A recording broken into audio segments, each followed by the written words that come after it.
La verdad que quedamos así como medio colgado, ¿no? Choqueado con el tema de Malena y su historia, porque estamos acostumbrados a verla en los reels, verla en las historias, qué lindo que canta en el colectivo, uy, éxito, éxito, éxito, éxito, pero realmente no estamos sabiendo lo que pasa dentro de la casa de Malena, ¿no? Y yo creo que lo que le pasa al papá de Malena le pasa a varias personas en este país, que es lo que hablábamos al comienzo del programa cuando hablábamos de que un sector de la política festeja el déficit cero.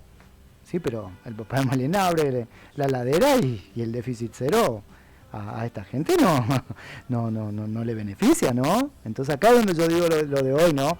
Que ese discurso está beneficiando, sí, nada más vale que sí, a un sector. Pero lastimosamente ese sector no somos ni el papá de Malena ni nosotros. Estamos con Jorge Almada, que es docente e investigador de la Universidad Nacional de acá, de la UNAM, de la Universidad Nacional de Misiones, casi de la Universidad Nacional del Nordeste. ¿Sí? Yo que soy egresado de la Universidad de Corrientes, él es de acá, de la Universidad Nacional de Misiones. Vamos a hablar un poquitito de lo que pasó hace unos días y que todo tiene que ver con todo, ¿no? Porque es todo este fenómeno que parece que pasó hace mucho tiempo y llevamos recién diciembre, enero, febrero, marzo, abril, 4 meses de un gobierno que, bueno, anunció que estamos con déficit cero. ¿Cómo estamos, Jorge? ¿Cómo estás, Walter? Hugo. Más cerquita, más cerquita.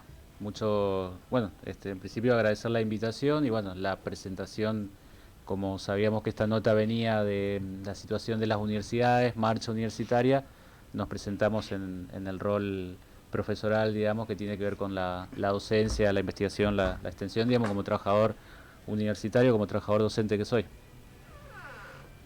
Bueno, un poco a partir del disparador que vos dabas, podríamos decir muchas cosas. Sí, claramente, como vos recién decías, en estas historias de lo que vive nuestro pueblo, digamos, una niña y su familia, ese déficit cero tiene como saldo claramente la necesidad de nuestro pueblo. Y con respecto a la situación del país, no hay que agregar mucho. Yo creo que hay invisibles de la historia que muchas veces son los dañados por este déficit cero, y hay otra parte del tablero que es invisible, que son los beneficiados, como decís vos, ¿no?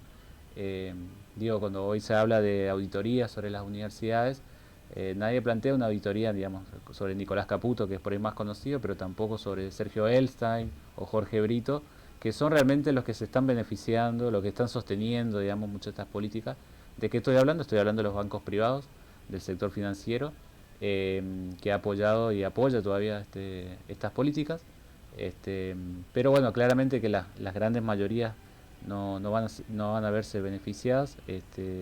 Estamos ingresando a un ciclo, digamos, de crisis económica que se agudiza, digamos, por medidas, si bien hay procesos que también vienen de antes, podríamos trabajarlo, pero claramente que hay muy pocos beneficiados, sectores muy concentrados de la economía, que no los vemos muchas veces, ¿no? Parecen invisibles porque ocultan, digamos, su beneficio, pero hay grandes perjuicios, y entre esos perjuicios está la educación pública, ¿no? Para hablar en general, de la cual la universidad pública es parte de la educación pública, y las universidades, la educación pública, son parte de la necesidad que tiene un país para desarrollarse en un momento, digamos, donde estas líneas políticas que se están introduciendo aquí quieren producir claramente una destrucción nacional, una destrucción del Estado Nacional, una destrucción nacional que nos plantee solamente como un lugar del cual venir a llevarse riqueza, ¿no es cierto? Entonces, cuando vos decís que la política nacional viene como a destruir, ¿no? A destruir la educación. Sí. ¿Cuál sería el beneficio? Porque vamos a hablar para doña Rosa, para don Raúl, que dice, bueno, pero dejen de mentir, miren si van a querer destruir lo que ya está, nadie quiere destruir nada. Eso es lo que dice, ¿no? Y también es como casi de sentido común decir, es más fácil destruir que construir muchas veces, ¿no?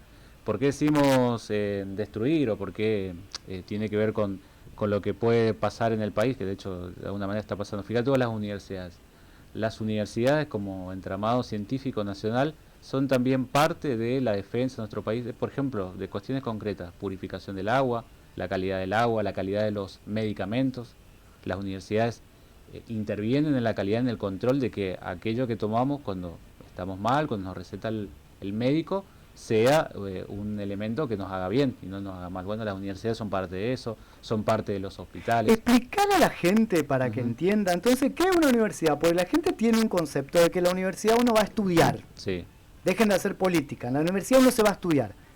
Tienen como que una extensión en una escuela secundaria. ¿Es así una universidad? En principio una universidad es más que una escuela, digamos, hay que decir eso. En una universidad claramente que se estudia, hay clases, se estudia, pero también con el conocimiento que se aprende y se investiga en la universidad, se vuelca a tecnología, se vuelca a innovaciones, se vuelca a industrias, ¿no es cierto?, a la producción. Yo venía pensando un poco también aquí para la nota como traer ejemplos, ¿no es cierto? Y por qué las universidades son parte esto de la defensa de un país, termina siendo de la defensa, de que seamos un país, que sigamos siendo un país que se llama Argentina, también depende de la existencia de las universidades. Por ejemplo, época de pandemia, estábamos recluidos en principio por las situaciones de cuarentena necesarias, ¿no es cierto? Y en un momento se implementa un barbijo desarrollado en principio por el CONICET, que fue el Atom Protect, se acordarán, ¿no? Sí. Y el Atom Protect, digamos, además de ser un barbijo desarrollado por la Ciencia Nacional, junto con otros elementos, hay que decir que también generó fuentes de trabajo en cadenas productivas que elaboraron ese barbijo y que dio trabajo además a sectores que no son de la universidad, ¿no? A trabajadores textiles que elaboraron ese barbijo a partir de un desarrollo de diseño, ¿no? del CONICET. Ni hablar, digamos, de lo que había sido el ARSAT-1, digamos, fueron satélites que, por ejemplo, empezaron a distribuir internet de manera gratuita. Digo, hoy cuando celebramos el Starlink como que llega, digamos, ya lo había se puede desarrollar en Argentina, ¿no es cierto? Entonces, volviendo a lo que vos decís... Esto es importante, sí, quiero hacer un paréntesis sí, ahí, porque estas cosas hay que hablarlas, ¿no? ARSAT 1, ARSAT 2, dos satélites en gobiernos populares, ¿sí? Sí. Desarrollados por una Argentina y lanzados al espacio por la Argentina. Exactamente, ahí se colaboró con Brasil también, pero digo, volviendo a esto que decís, ¿para qué sirven las universidades o qué se hace? Bueno, se estudia, digamos, las clases. De hecho, ahora después de esta nota tengo que desarrollar clases. Se investiga, se produce conocimiento y eso se vuelca a la economía, se vuelca a la salud. Daba ese ejemplo, ¿no es cierto?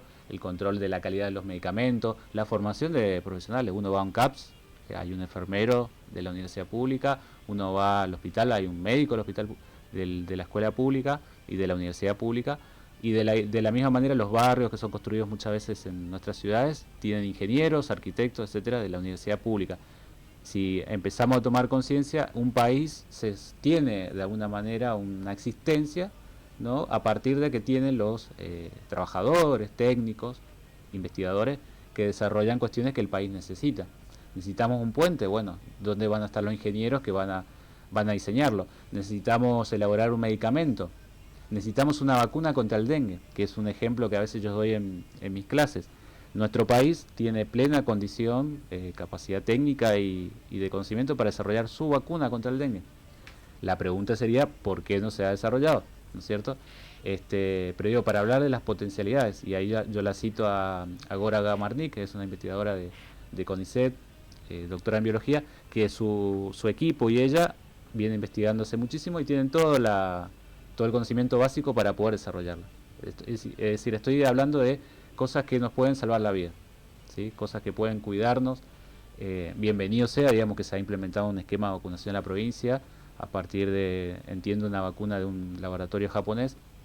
Pero digo, nosotros tenemos las plenas capacidades de desarrollar eso aquí en la Argentina y hay que saberlo, hay que difundirlo y las universidades son parte de eso, digamos, desarrollo económico, salud, comunitario también. Es decir, las ciencias sociales, por ejemplo, que de hecho yo vengo a las ciencias sociales, aportan en fortalecer organización, en, por ejemplo, en expresar ideas, digamos, en construir espacios de organización. Entonces hay que decir que la existencia de las universidades tiene que ver con soberanía porque ese conocimiento que se crea aporta a crear un país, a sostener un país y hasta defender un país. No por casualidad hay una Universidad Nacional de la Defensa Nacional, la UNDEF, donde se forman técnicos desde el campo, digamos, de las industrias, pero aplicado, digamos, a toda la industria de la defensa nacional, ¿cierto? Comunicaciones, etcétera. Para decirle al vecino, a la vecina, es no solamente que el hijo del trabajador llegue, que además es una posibilidad que pueda acceder a un mejor trabajo. A eso quería llegar. ¿Cómo son las universidades en otros países de Latinoamérica? Bien, y un poco también escuchaba algunas notas que te hacían en algunos medios a propósito de la marcha universitaria. No hay que ir lejos, ¿no es cierto? Paraguay, Brasil, Chile como sería como más arquetípico en eso, o sea, más ejemplar. Es un modelo, digamos, en primer lugar, donde no accede cualquier persona, digamos, es muy difícil acceder. Y en Chile particularmente es muy difícil porque se paga todo, de hecho en Paraguay también. A mí por una casualidad, digamos, tengo estudiantes que vienen de otro país a formarse en nuestra universidad, algunos son de Paraguay, de Perú también tengo, y nos dicen que allí es muy difícil, hay que pagar. En Chile de hecho hay que tomar un préstamo para poder acceder, ¿no es cierto? Hay que ya ingresar con un préstamo bancario. Y hoy en la Argentina todavía, por eso creo que también ha tenido esa fuerza esta marcha universitaria y lo va a seguir teniendo. Es un valor que tiene la Argentina de una conquista histórica, ¿no es cierto?, que lo hace particular. Los países de la región no tienen, digamos, una universidad pública, gratuita, es decir... Esto quiero que quede bien en claro. Sí. Los países de Latinoamérica no tienen como política de Estado universidad pública. Exacto, salvo si uno quisiera ir como profundizar, Venezuela tiene un esquema de acceso sí, universal y gratuito, con particularidades, no es lo mismo, pero digamos, sacando esa excepción, Argentina es el único. O sea, vos mirás todos los países de la región y no lo tienen. De hecho, digamos, Brasil a veces beca lo que ellos llaman, digamos, población, digamos, más vulnerable, pero no tiene un acceso así universalizado. ¿Qué preguntabas, Ariel? Perdón. Que la gente se quedó con que quieren entrar a hacer una auditoría nomás y eso sí también quería llegar. Que por eso fue la marcha, y la marcha va más allá de claro. Está muy bien lo que planteas y está bueno comentarlo. Las universidades tienen un mecanismo de auditoría permanente, o sea, no hay nada que no sea, de hecho, no solamente por la SIGEN, que es la Sindicatura General de la Nación, sino que todos los mecanismos de compra están súper licitados, digamos, históricamente. Además, la universidad tiene su cogobierno y sus órganos de control internos y externos también, que son, por ejemplo, la SIGEN. Entonces, las universidades están auditadas. No es el problema que tienen las universidades. El problema es que necesitan presupuesto. Hoy necesitan, a la devaluación de hoy, más de 160% todavía de presupuesto para poderse, de alguna manera, salir, digamos, de esa situación de asfixia presupuestaria. Y lo otro que hay que decir que las universidades apuestan, y nosotros queremos apostar a que Argentina siga siendo un país soberano. Entonces, cortito y concreto, auditoría, esto de auditen, es un discurso que se cae porque no tiene sustento, en el sentido de que es imposible que el Estado pueda auditar. O puede decir mañana aparece Adorni y dice, hemos decidido con el señor presidente que vamos a auditar a las universidades y se va a proceder a partir de mañana. Tengo sueño, me voy.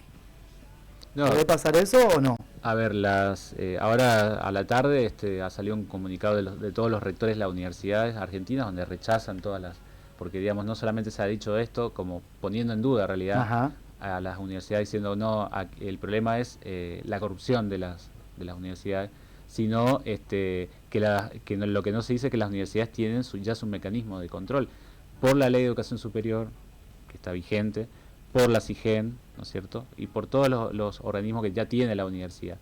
Y nadie, por ahí alguien que no conoce puede llegar a dudar, pero digamos, lo que estamos, digamos, sabemos que las compras, todo tipo de insumo pasa por una licitación, eso tiene un control, de hecho tarda muchísimo, ¿no es cierto? De eso también perjudica a las universidades. Está el abogo que, por ejemplo, una licitación donde uno ha tenido un precio, cuando finaliza la compra ya tiene otro precio y ya no lo puede abonar. Eso pasa a la universidad, ¿no? Digo, porque se hace justamente con licitación. Ahora se ha declarado una emergencia económica justamente para tratar de tener un mecanismo más ágil, ¿no? Para las compras en nuestra Universidad de Misiones. Nuestra Universidad de Misiones, que por ejemplo ha intervenido como otra universidad en la elaboración de repelentes en la epidemia que estamos viendo de dengue. Entonces digo, el dinero que necesita la universidad para crear el repelente que puede ayudar a proteger la salud y hasta la vida de un misionero, ¿no? Hay que decirlo así bien concreto. El dinero que necesita la universidad lo necesita porque, por ejemplo, está desarrollando un estudio hace tiempo de cuidado de la yerba mate para que hongos, digamos, o plagas no afecten las plantas de yerba mate y la yerba mate no pierda productividad de nuestros productores y un producto, digamos, Claro, pero es más fácil simbólico de esta provincia, ¿no? es más fácil decir, ay, salen a marchar porque no quieren que les controlen, Claro, que claro. contar todos los beneficios que tiene. Y así podríamos decir muchas otras cosas, ¿no? Otro planteo que se escucha mucho pasa que en las universidades públicas bajan ideología. Ujú. ¿Y ahí? Y digamos, ¿qué hecho humano no tiene ideología? ¿Qué hecho político? De hecho, muchos de los que están diciendo esto vienen de las universidades públicas. Entonces habría que preguntarle ¿Por qué no se ideologizaron ahí claro, adentro? qué les pasó, ¿no? ¿Cierto? Entonces, Yo pongo como sí. ejemplo en mi carrera, cuando dicen porque la universidad pública baja ideología, y yo me acuerdo que yo tuve problema con el de sociología, Ujú. tuve problema con el de tributario, tuve problema con el de teoría del Estado, tuve problema con el de contrato, ¿entendés? O sea, es imposible que te bajen ideología en la universidad pública. O sea, lo que pasa es que cada uno tiene su forma de pensar. Claro, y la construye. ¿Sí? Y la construye. Ahora, que de repente de este lado, dentro de todo, yo considero de que hay más fuerza y hay más polenta de lucha, y bueno, eso ya es otra cosa. Salgan ustedes a protestar de última, ¿no? Organícense y salgan a protestar por lo que ustedes consideran que es justo. Sí, lo que pasa es que, digamos, es como una versión, digamos, de poca calidad, digamos, un poco barata, de una versión, digamos, incluso del discurso de posguerra, digamos, decir, de las ideologías socializantes, se decía antes, ¿no? Ahora se habla, digamos, de el populismo, por eso fue lo más. Pero incluso me gustó mucho algunos carteles de las marchas, muy creativos, muchos, donde decía, y bueno, si no fuiste a la universidad vas a creer que el neoliberalismo es nuevo, digamos. ¿No es cierto? Que, digamos, hoy esto que se intenta mostrar como liberalismo, como una posición nueva, no, digo, para los que justamente estudiando en el campo de derecho, digamos, desde Alberdi, Roca y demás, estamos hablando de cientos de años, digamos, no estamos hablando de algo nuevo. Lo que permite la universidad pública es tener perspectivas de diversidad de perspectivas. Entonces uno puede tener un docente con distintos posicionamientos, incluso en un mismo equipo de cátedra. Claro. Y eso es lo que brinda la universidad. Justamente su nombre, digamos, la idea, la palabra universidad viene de universal. Universal. ¿No es cierto? Entonces es esa idea, digamos, de que uno puede tener una diversidad de perspectiva y una apertura a pensamiento, otro pensamiento. Es decir, hoy el mundo, digamos, digamos, otras partes del mundo, no está haciendo un planteo, digamos, con respecto a los planteos liberales, digamos. Es algo muy particular, o si queremos ir más profundo, o a la preeminencia de Estados Unidos, o a la preeminencia de lo que se llaman los valores occidentales. Hoy el mundo está en otra variable, o sea, mucho del mundo, ¿no es cierto? O qué sé yo, vemos con nuestros estudiantes, la India ahora está en un proceso electoral que va a llevar seis semanas y va a elegir un primer ministro, pero que está comerciando con todo el mundo, ¿no es cierto? Que está justamente insertándose en otros circuitos comerciales donde podríamos estar insertos nosotros. Entonces, digamos, hay como un discurso muy particular que se presenta como nuevo, que no lo es, que se presenta como internacional, que en cierta medida tampoco lo es, ¿no? Entonces, digo, en vez de pensar que hoy podríamos estar comerciando con India, con China, ¿no? Con todo el sector, digamos, centroasiático, hoy estamos diciendo que solamente el destino de la humanidad va a ir en función de lo que pasa en dos países, y eso, digamos, no es cierto, ni siquiera los empresarios lo creen, porque de hecho comercian con todo el mundo, pero sí producen ahí ideología en ese sentido, ¿no?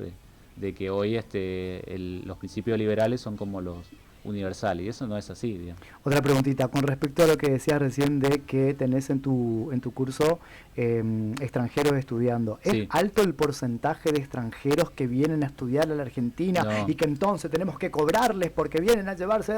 No, para nada, de hecho es una excepción. A ver, yo tengo un curso que por una casualidad tenemos dos, digamos, pero dos estudiantes extranjeros, de origen extranjero, pero no, digamos, la gran mayoría, la casuística, digamos, de los estudiantes, que la mayoría son argentinos. Han venido, sí, digamos, porque nuestro país es una cuestión natural. Pero pasa con todo, en la danza también hay mucha gente. Claro, como de pronto puede haber en distintos campos, digamos, personas que han venido, porque a nuestro país vienen de otros Sí. países, digamos. En las universidades hay presencia de países limítrofes, países latinoamericanos, como, bueno, como en otros lugares también, por ahí, no en la universidad, sino en otros campos también hay argentinos, ¿no es cierto?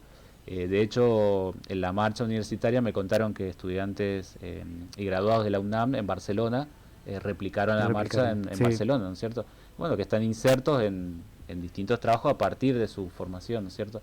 Entonces no es cierto que no es un porcentaje mayoritario, no es cierto que un estudiante argentino no puede estudiar porque hay un estudiante extranjero, para nada. De hecho, hasta nos enriquece porque, por ejemplo, que sea estudiantes colombianos de pronto que puedan venir de cualquier país, digamos, venezolano, Pero etcétera, debería no. ser un orgullo.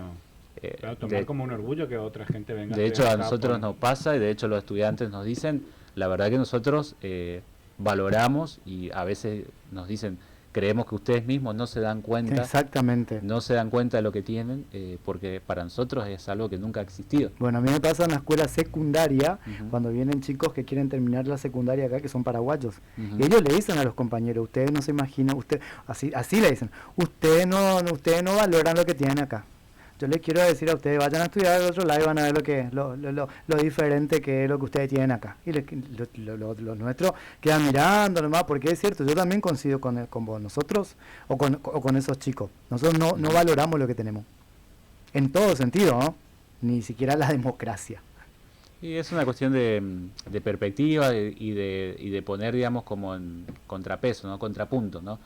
Un poco escuchar lo que comentabas en redes y esta marcha universitaria tan potente, tan masiva, es también porque hay un valor, digamos, hay algo que hemos construido como argentinos, digamos, más allá de las diversidades, digamos, de pensamiento, que si se ve amenazado, claramente, y es un buen reflejo, es un reflejo hasta sano, digamos, saludable, de que se defienda, ¿cierto? Te vi ahí al comienzo de la Sí. marcha, con paragüita, megáfono, Sí. organizando, Mojado, sí, y mojado. pero felices. Sí. Eso quería preguntarte, ¿estás contento con lo que fue esta convocatoria? Sí, claramente que sí, esperábamos una marcha muy importante. Pero no como lo que fue, ¿no es cierto? No. A mí en lo personal me sorprendió la cantidad de gente. Yo dije va a haber mucha gente, pero no me imaginé tanta gente. ¿A vos qué te pasó? Esperaba una marcha masiva, esperaba que sea así, un poco como estábamos justamente en tareas, digamos, con los sindicatos docentes, de hecho que yo integro uno de los sindicatos, ayudando un poco a que todo se desarrolle bien, pero bueno, después tomamos dimensión también cuando vimos las imágenes hacia atrás, así que fue muy impactante, yo creo que ha sido una de las marchas más masivas que tuvo la provincia. Me atrevo a decir eso, Posadas claramente, El Dorado también hay que decir que la marcha fue muy importante, en El Dorado por ejemplo llovía muchísimo más que en Posadas y bueno, estudiantes y toda la comunidad estuvo muy firme con paraguas, eso me parece que fue ejemplar, mucha juventud. Oberá también editó una marcha por ahí con otras características, pero también así que me pareció importante, cubrió las expectativas, superó. Y creo que hay que valorar muchas cosas. ¿Crees que la gente sabe lo que quiere? Yo creo que sí, y creo que es una cuestión muy valorable que la marcha que se produjo fue para muchos jóvenes, digamos, pibes, su primer marcha. ¿Sí? La primera marcha en la que participaron, ni siquiera han participado de otras convocatorias, quizás, digamos, 24 de marzo, el 8M, ¿no es cierto? Con todo el valor que tiene cada convocatoria, pero que han participado en esta ha sido su primera experiencia. Entonces estamos hablando de una generación que está haciendo su experiencia política, ¿no? Lo cual me parece súper importante y eso tiene una potencia muy importante para el país y va mucho más allá de la universidad, ¿no? Entonces creo que hay que valorarlo eso, lo decían compañeros, colegas de ustedes de Radiográfica, hacían este análisis y de hecho los estudiantes también lo comentan y a partir de ahora me parece que se construye esto. Los estudiantes dicen, bueno, salimos en defensa de nuestro derecho, salimos para, bueno, culminar nuestros proyectos y salimos también porque entendemos que acá hay un proyecto que va más allá, digamos, de por ahí el proyecto personal, ¿no es cierto? Hay una cuestión familiar, colectiva, una cuestión de país, ¿sí? Una cuestión, digamos, de volviendo a este eje, nosotros queremos aportar a un país con desarrollo, con trabajo, creemos que los errores y las cuestiones que justamente no se han desarrollado bien, la universidad ha aportado siempre de manera generosa para que el país se desarrolle, digamos. No es ni siquiera una cuestión de partido político particular, ¿no? Pero sí es una cuestión también al mismo tiempo de alguna manera de causa nacional, en el sentido que un país para que exista tiene, por ejemplo, que tener la posibilidad de conocimiento, ¿no? Un país que no. El que conoce tiene poder, de una frase de sentido común casi, ¿no? Y las universidades son eso. ¿Qué materia das? Estoy ahora particularmente en 2 materias, son introductorias, Introducción a la Antropología Social y Cultural e Introducción al Conocimiento de la Sociedad y el Estado. Introducción al conocimiento de la sociedad, qué interesante eso, ¿no? Sí, bueno, justamente tiene que ver con pensar lo social, digamos, trabajamos los clásicos de la sociología, digamos, como algunos contenidos, ¿no? Pero fundamentalmente la reflexión social, que es tan importante para poder pensar los cambios, los procesos, digamos, la formación, lo que se llama la formación ciudadana, si se quiere, que yo me acuerdo, porque sé que sos docente de la escuela secundaria, era una materia siempre señera, ¿no es cierto? La formación ética ciudadana, ¿te sí. acordás? Que uno decía, a mí me pasaba como estudiante, ¿para qué vemos ¿Para eso? qué vemos eso? Y después uno a la distancia ve qué importante, ¿no? Sí, escúchame, esto también Además la materia del profe, sí, no, así pero aparte sí. Es muy particular esta materia, ¿no? Porque vos tenés la escuela que tenés formación ética y ciudadana y tenés sí. también otra materia que es ciencia política. Sí. Bueno, a mí me sorprenden algunos colegas, ¿no? Que te dicen, ¿no? Sí. ¿Sabes qué? Yo soy de derecha y entonces yo quedo pensando, si es de derecha, tan confesa, ¿cómo da, o tan confeso para no decir quién es, cómo da el comunismo? ¿Cómo explica En la materia. el socialismo? ¿Entendés? ¿Cómo explica el liberalismo, el capitalismo? ¿Sí? Y la respuesta es, ¿cómo? Si te contestan, no, nos pidió un trabajo práctico nomás. Y bueno. Claro, la profundidad. Mirá, yo creo que uno, de hecho, particularmente nosotros vemos todas las perspectivas, digamos, trabajamos todos los autores con los que coincidimos más, con los que menos. El tema es qué herramientas, ¿no? Construye la escuela pública, lo que te pasa, con qué herramientas, ¿no? ¿Qué se lleva de la clase? A mí me gusta preguntar siempre eso, ¿qué te llevas de la clase? ¿O qué querés de la clase? Vieron que generalmente muchas veces no pasa, digamos, eso, ¿no? Es decir, ¿qué querés de esta clase y después qué llevas? ¿O qué querés construirlo? Y siempre va a ser una construcción que va a depender del otro, ¿no? Uno en la tarea, digamos, profesoral, digamos, va guiando, pero siempre digo esto, y nosotros en la universidad tenemos adultos, por ejemplo, no son menores, entonces lo que realicen tiene que ver con la responsabilidad que como adultos, ¿no? Con las herramientas que brindamos y las decisiones que tomen. Entonces, es posible esa cuestión, digamos, como decir, de adoctrinar, en el sentido que no, porque tenemos adultos con criterio propio, ¿no? Autónomos, trabajan, son jefes de familia, muchos, así que yo siempre lo digo, trabajo en mi caso con adultos, ¿sí? Entonces toman su decisión y tienen su perspectiva ya creada porque son adultos, ¿sí? Pero volviendo a lo que decías, hay que ver también qué significa cada cosa, ¿no? Es decir, qué significa, yo creo que sí es un momento de decir, digamos, qué significa lo nacional, porque eso está en juego, es muy preocupante lo que pasa. Y no solamente con un gobierno, digamos, sino que hay algunas tendencias que ya venían, pero ahora se agudizaron, ¿cierto?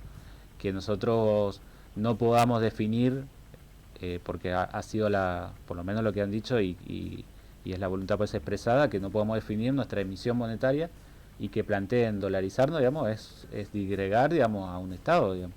Y hay que ver qué pasó en otros estados, ¿cierto? Cuando aplicaron una dolarización, como el caso de Ecuador. ¿Qué está pasando ahora, no? Invitar a reflexionar. Entonces es muy grave y la universidad pública puede, por ejemplo, claramente ofrecer distintas perspectivas para poder analizar eso, ¿sí? Tomó esto de un profesor que decía antes, la derecha formada te va a decir, formada, digo, que lee, ¿no es cierto?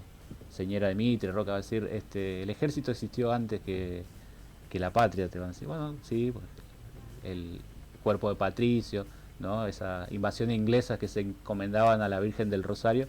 Hay una tradición que es una derecha formada, digamos, que reivindica. Ahora, después está muchos de los personajes que más o menos vemos que son más o menos gerentes, señeros, digamos, de tanques de pensamiento que se generan en otros lugares, ¿no? Digo, y esto es importante trabajarlo y saber, bueno, a qué apuntamos, ¿no? Nosotros apuntamos a la formación y un pueblo formado toma otro tipo de decisiones, toma mejores decisiones. Todo eso creo que se está jugando en esta discusión, fíjese, y no es solamente de que las universidades sigan abiertas, no es solamente el salario docente que se tiene que actualizar. Claro, va más allá. Va mucho más allá. Va mucho más allá. Exactamente. Sí. ¿Crees que hay una gran batalla cultural? Creo que sí, y creo que justamente un poco lo que te decía va de eso. Fíjate vos que cuando se lo reivindica Roca, Roca lleva una conquista, una llamada conquista del desierto, que le da tierra y después capacidad de finanzas a las mismas familias que hoy quizás se están beneficiando, pero esa conquista la hace en dos sentidos. No la hace solamente hacia el sur, hacia, digamos, el genocidio que se produjo con tehuelches y después mapuches, sino también lo hace hacia el norte, ¿no? De hecho, uno de sus parientes viene aquí a nuestra provincia. Entonces, esa conquista del desierto se hace hacia el sur y hacia el norte también. Y ahora creo que están, al reivindicarlo, en una nueva conquista, pero hoy no va a ser, digamos, como aquella, sino va a ser por nuestros recursos. Estamos hablando del agua, del litio, estamos hablando de la selva misionera, ¿no? De eso que tanto... La comida. Que no podamos comer, que no podamos decidir lo que comemos. Van a venir por eso, y hay que tener plena conciencia. Cuando decís van a venir por eso, estamos hablando de los norte, Europa, ¿no es cierto? Exactamente, sí. O sea, es que yo siempre le digo a la gurizada en la escuela, ustedes son muy chicos, pero hay una serie que andás a ver si el director ya no pensaba en lo que puede llegar a pasar, que es, parece una boludez, pero no es tan boludez, ve Invasión Extraterrestre. La vimos, sí. Venían por los recursos. Claro. Venían por el agua, la comida, te prometían la libertad, te prometían la ciencia, te prometían todo, pero el objetivo era otro. Exactamente. Y fíjate con la resistencia en ese momento. Y la resistencia apareció. Así que, Jorge, muchísimas gracias. Obviamente que no va a ser, como le digo a algunos invitados, no va a ser la última vez. Está bueno conversar con vos. Las puertas de la radio están abiertas. Vos sabés que esta es una radio compañera. Como siempre digo, esta es una radio compañera. Desde que abre la programación hasta que cierra. No estamos acá con que, ay, nosotros no tenemos ideología, somos totalmente objetivos. No existe el objetivismo, no existe eso, sáquense de la cabeza más si uno hace un programa de radio. Así que bueno, gracias Jorge por venir y abiertas las puertas de la radio para cuando quieras. Por favor, gracias a ustedes. Gracias. Nos vamos a una pausa y enseguida volvemos con nuestra despedida.